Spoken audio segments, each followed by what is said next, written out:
जिसके साथ गई हूँ उसके साथ। और पति जो तो रहेगा अपने बच्चे के साथ। तो पता लगा कि अलीगढ़ की पुलिस पीछा कर रही है तो बच के जाएंगे कहाँ, इसीलिए फिर आ गए। अलीगढ़ में बेटी की शादी से ठीक पहले सास अपने होने वाले दामाद के साथ ही फरार हो गई। इस अनोखी कहानी की चर्चा हर तरफ हो रही है, लेकिन अब इस कहानी में नया मोड़ सामने आया है। फरार सास और दामाद ने खुद पुलिस के सामने सरेंडर किया है, साथ ही दामाद के साथ भागने की बड़ी वजह बताई। कहाँ गए थे?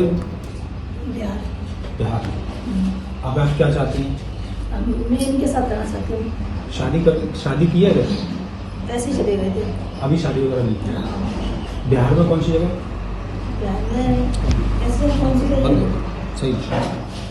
बिहार में नेपाल में। नेपाल। बिहार क्रॉस करके नेपाल में मतलब। हाँ। मतलब बिहार क्रॉस करके वो एड्रेस तो उसको लड़के को बताओ। हाँ, तो वहाँ थोड़ा टावर नहीं जाते हैं।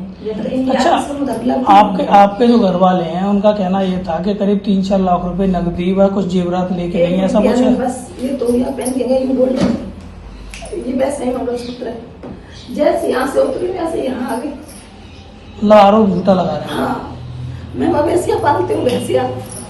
1.5 लाख रुपए औरत का क्या नहीं होता है। 1500 रुपए ले लिए, इतनी मार लगाई, सुबह से शाम तक पीते हैं। जो बाहर आदमी 6-6 महीने रहता है, कुछ कमाएगा नहीं। अभी तक एक मकान बना के नहीं दिया। क्या कर सकता है वो? 1500 रुपए डाल देता है, उसका भी हिसाब लेता है मुझसे, कहाँ कर दिए, कहाँ है पैसे। एक बार भीख मांगा लो। फिर बोला कैसा ये मेरे पास नहीं करती है। जब उन्होंने मुझे आरोप गंदा लगाया तो उन्होंने एक भी बार ये नहीं सोचा कि दामाद ऐसी गंदी हरकत क्यों करेगी है? फिर भी बोलता है कि तू उसके साथ भाग जा। मैं बोली सही है, मैं बात नहीं करूँ। बात क्यों नहीं करेंगे? अच्छा, उनके द्वारा जो आरोप लगाए उसी से आप तंग होकर मतलब ये कदम उठाया आपने? अब जो मेरी जिंदगी में आया भैया, मेरा वही पति है, मैं क्या जगह छोड़ती हूँ। मैं इसी के साथ गई हूँ उसके साथ। और पति जो तो रहेगा अपने बच्चे के साथ। तो पता लगा कि अलीगढ़ की पुलिस पीछा कर रही है तो बच के जाएंगे कहाँ, इसीलिए फिर आ गए। अच्छा, जो जैसा कि कहना है कि आपके पति जो है वो शराब पी करके मारते पीटते थे, तो इससे परेशान होकर के आप गई? हाँ, यही कारण है? हाँ, यही कारण है। अच्छा, जो उन्होंने दूसरा आरोप लगाया है कि पैसे लेकर के और जो गहने थे वो लेकर, ऐसा कुछ नहीं। तुम्हारे सत्येंद्र कह रहे हैं कि तुम 3.5 लाख रुपए जेवर तमाम चीज जो लड़की की शादी में लगाई थी, खाली मोबाइल और 200 रुपए, इससे अलावा कुछ नहीं लेके गई। तो यानी कि ये आरोप गलत है? हाँ, 1 रुपया नहीं लेके गई मैं घर से, कुछ भी नहीं। तो पति के साथ रहेंगी या इनके साथ रहेंगी? इनके साथ रहूंगी, जिनके साथ रही हूँ जिनके साथ। नहीं तो एक चीज बताओ, जब तक तुम्हारा तलाक नहीं हुआ तब तक आप कैसे रह लोगी? ऐसे ही रहना। जिसके बाद अनीता के पति जितेंद्र ने क्या कुछ कहा, सुनिए।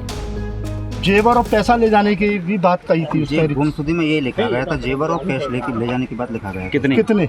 3.5 लाख रुपए कैश था, 5.5 लाख रुपए का जेवरात था और 2 मोबाइल जो उनके पास थे, वो मोबाइल मेरे ही थे, मेरे अकाउंट से पैसे करते हैं और 1 लाख रुपए वहाँ सिक्का में भी पहुँचा है। ये इतना मेरा मुझे वापस चाहिए। अब पत्नी और वो कहाँ है आपके? वो थाने में ही बताया जा रहा सर मुझे। कब से?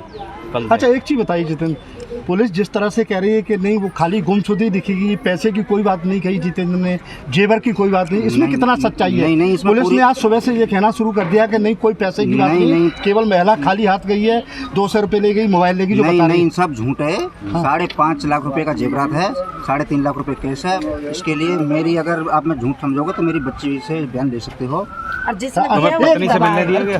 हाँ, मिलने दिया था। ये बोल रहे थे, मैं उसी का। एक चीज जितेंद्र और क्लियर करिए, ये जो 3.5 लाख रुपए आप बता रहे हैं जी, वो 3.5 लाख रुपए आपने कहाँ से कैसे निकाले, कैसे घर पर रखे शादी के लिए? जी, 1.5 लाख रुपए जैसे हमारा दूध बिकता है, जो दूध बिकाने के लिए हम देते हैं दूधिया से, 1.5 लाख रुपए वहाँ से आया था। 50,000 एक मेरे भाई से बेंगलोर से आया है, 50,000 एक आदमी से गांव में रहता उसके पास से आया है, 20,000 एक के पास से आया, कुछ मैं भी वहाँ जो बेंगलोर से आया था मेरे पास भी इकट्ठा हुआ था। ये पूरा टोटल मिला के 3.5 लाख रुपए कैश था। अच्छा, और जेवर कितना था? जेब 5.5 लाख रुपए का पुराना भी था, नया भी था, जो पहनती थी अपना वो भी पूरा था, जो बच्चे के लिए कुछ बनवाया था वो भी सब कुछ। अब पत्नी से आपकी बात हुई, क्या बताया उसने? जी, खर्चा वो सिर्फ 200 रुपये बता रही है, वो नहीं बताएगी ना, ऐसा कैसे बता देगी? तो कहाँ गया खर्च? पता ही नहीं, हम लेके नहीं आए, 200 रुपये लेके आए। पुलिस क्लीन चिट क्यों दे रही है अभी कि नहीं वो महिला तो सही कह रही है? नहीं, बिल्कुल गलत बिल्कुल गलत है जी। पुलिस जितना ने मैं बोल- अभी तक क्या उन लोगों से, जिन लोगों से आपने पैसा लिया नहीं जी, उधार, पुलिस इतना एक्शन बाजी नहीं ले रही है। मैं कल से देख रहा हूँ थाने में दोनों आए हुए हैं, कोई एक्शन नहीं ले रही है। मेरा कहना ये है, मेरा सामान वापस आना चाहिए, दोनों को जेल भेजना चाहिए। चोरी की आप तहरीर दे रहे हैं? चोरी की तहरीर दे रहे हैं आप लोग? बहुत बड़ा अपराध है इस दुनिया में, सबसे बड़ा। मैं ये कह रहा हूँ दोनों को जेल होनी चाहिए। सर मेरी सब योगी जी से रिक्वेस्ट है, दोनों के लिए जेल होनी चाहिए। मेरा सामान मुझे बरामद मिलना चाहिए आज। चोरी की भी तहरीर दे रहे हैं क्या आप लोग? जी चोरी है, सरियाम दिख रहा है सबको। पुलिस ने कुछ कहा? पुलिस जी बिल्कुल देंगे। पुलिस बरामदगी करी आपसे? पुलिस ने क्या कहा? अभी कुछ बात नहीं हुई है मेरी तो। पुलिस से बात नहीं? नहीं। अब तहरीर आप देंगे या हाँ थाने? तहरीर देंगे, बिल्कुल अभी तहरीर देने के लिए आया हूँ। वहीं इस मामले में पुलिस का भी बयान सामने आया है, चलिए आपको वो भी सुनवाते हैं।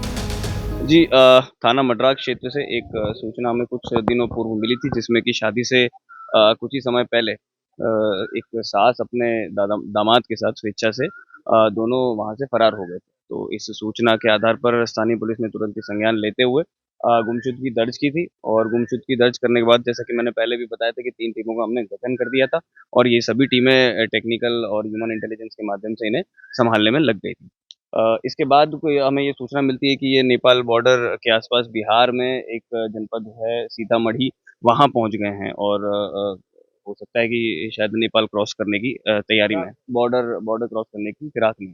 तो इसी सूचना पे जो है पुलिस ने, हमने यहाँ से अपनी टीम भी भेजी और बिहार पुलिस ने भी हमारा अच्छा समर्थन और सहयोग करते हुए वहाँ से भी अपनी लोकल कोई यूनिट लगा के रेकी करवा के और दबिश हमारे माध्यम से करवाई। और इसके बाद एक कुछ सामाजिक जो हमारे सहयोगी लोग थे, इन्हीं के परिवार वाले, इन्हीं के जो परिवारजन थे, उनके सहयोग से भी कुछ इसमें दबाव बनाया गया और इन्हें बुलाया गया, क्योंकि एक कुछ कन्फ्यूजन की स्थिति सभी को बनी हुई थी। तो इसी सभी के परिणाम के बाद आज ये पुनः अलीगढ़ दोनों अपनी स्वेच्छा से बढ़ते दबाव और चारों तरफ की तरह घेराबंदी हुई, उसके चलते इनको कहीं न कहीं जो है यहाँ आना पड़ा। जी, जो जैसा मैंने बताया कि चारों ओर से कार्रवाई हो रखी थी, सामाजिक टीम पे दबाव भी था और एक मीडिया से भी आप लोगों ने काफ़ी अच्छी कवरेज की थी और पुलिस की भी और बिहार पुलिस की भी काफ़ी अच्छी इसमें कार्रवाई हुई। तो इसमें जैसा मैंने बताया कि ये लोग अब अलीगढ़ आ गए हैं और पुलिस ने दोनों का बयान, अब अपना बयान पुलिस के पास भी दर्ज करवाएंगे। गुमशुदगी दर्ज है तो अब महिला का बयान मजिस्ट्रेट के सामने, एग्जीक्यूटिव मजिस्ट्रेट के सामने भी करवाया जाएगा। उस बयान के आधार पे, उस बयान के अवलोकन के आधार पे ये पता किया जाएगा कि किसी तरह का अपराध इसमें हुआ है या नहीं हुआ है। अगर अपराध होता है तो उस हिसाब से अग्रिम विधिक कार्रवाई इसमें अमल में लाई जाएगी। आप समर्पण किया था इन लोगों ने? जैसा मैंने अभी पहले बताया कि इसमें चारों ओर से कार्रवाई हो रही थी, इसमें मीडिया ने भी बड़ा अपना एक योगदान, महत्वपूर्ण योगदान दिया।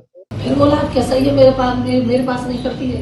जब उन्होंने मुझे आरोप गंदा लगाया तो उन्होंने एक भी बार ये नहीं सोचा कि धमाके ऐसी गंदी हरकत क्यों करेगी है? फिर भी बोलता है कि तू उसके साथ भाग जा। मैं बोली सही है, मैं बात नहीं करूँगी। बात क्यों नहीं करेंगे? अच्छा, उनके द्वारा जो आरोप लगाए उसी से आप तंग होकर मतलब ये कदम उठाया आपने? अब जो मेरी जिंदगी में आया भैया, मेरा वही पति है, मैं क्या छोड़ती हूँ, मैं इसी के